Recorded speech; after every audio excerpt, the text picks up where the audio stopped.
nous allons à la rencontre d'une œuvre remarquable. Il s'agit d'une statue de reine, très précisément une reine porteuse de coupe, de la chefferie de Bonsoa au Cameroun. Tout d'abord, il convient de préciser que cette magnifique sculpture, avant d'être restituée au Cameroun en 2022, provenait de la collection du musée du Quai Branly à Paris, qu'il avait elle-même obtenue à la suite du legs du Dr Kerr Arter. Cette statue commémorative provient de la chefferie de Bonsoa, au centre-ouest du plateau Bamilenke, dans les hauts plateaux verdoyants à l'ouest du Cameroun, appelés Grasslands. Dans les chefferies du Cameroun, toute l'activité artistique était dévolue à la célébration du souverain, avec une grandiose vie de cour. Mais c'est lors de chaque intronisation des chefs que les chefferies pouvaient témoigner de leur grande éloquence. On pouvait admirer la riche production des ateliers d'artistes, et les maisons étaient richement décorées de colonnes, de portes sculptées et de tambours.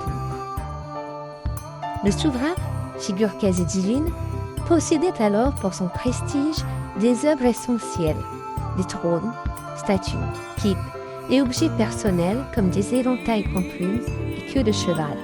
Toutes ces œuvres furent l'objet de luttes acharnées lors des guerres, les ennemis s'efforçant de s'en emparer ou de les brûler.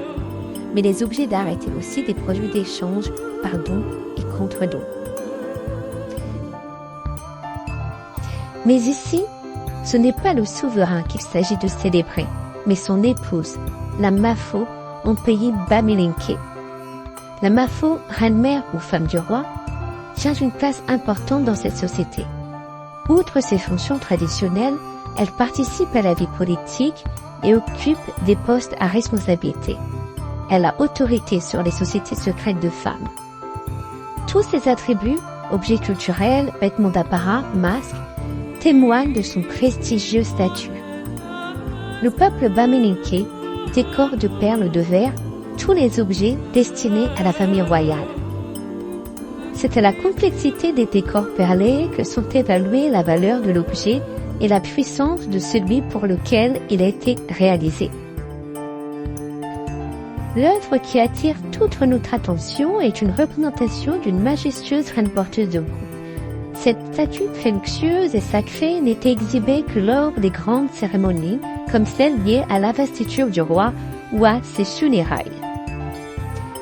Voyez sa figure humaine recouverte de coris et de perles multicolores où prédomine le rouge d'Armignon, symbolisant la peau. Les perles blanches qui lui donnent un sourire éclatant font ressortir le globe oculaire. La coiffure élaborée et les parures témoignent de son statut élevé dans la hiérarchie royale. Cette coiffe rituelle est portée lors de cérémonies festives. On la retrouve aussi lors de funérailles.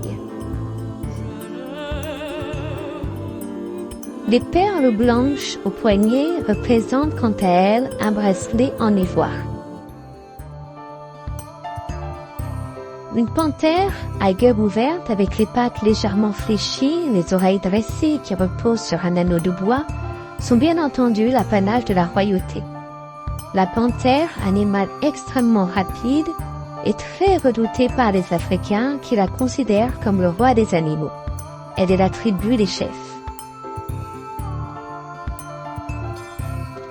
Par les motifs de ces scarifications, la sculpture semble habillée, mais seules des perles bleues qui dessinent un grand collier au symbole abstrait et les anneaux de cheville sont présents sur son corps. Cette reine présente une coupe destinée à recevoir des offrandes, geste qui symbolise le rôle de la femme dans la transmission du pouvoir. La coupe qu'elle porte peut être aussi associée aux libations rituelles faites aux ancêtres et aux divinités. Vous l'aurez compris, la reine porteuse de coupe est une œuvre emblématique de la culture bamilenke.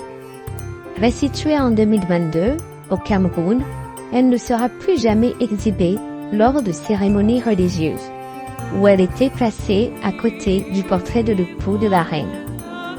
Elle trône désormais dans son antre au palais de la présidence de Yaoundé, ainsi que 23 autres chefs-d'œuvre de la chefferie restitués. Ces œuvres représentent la mémoire de personnes importantes et seront gardées et respectées, car pour les Camerounais, leurs esprits sont encore vivants.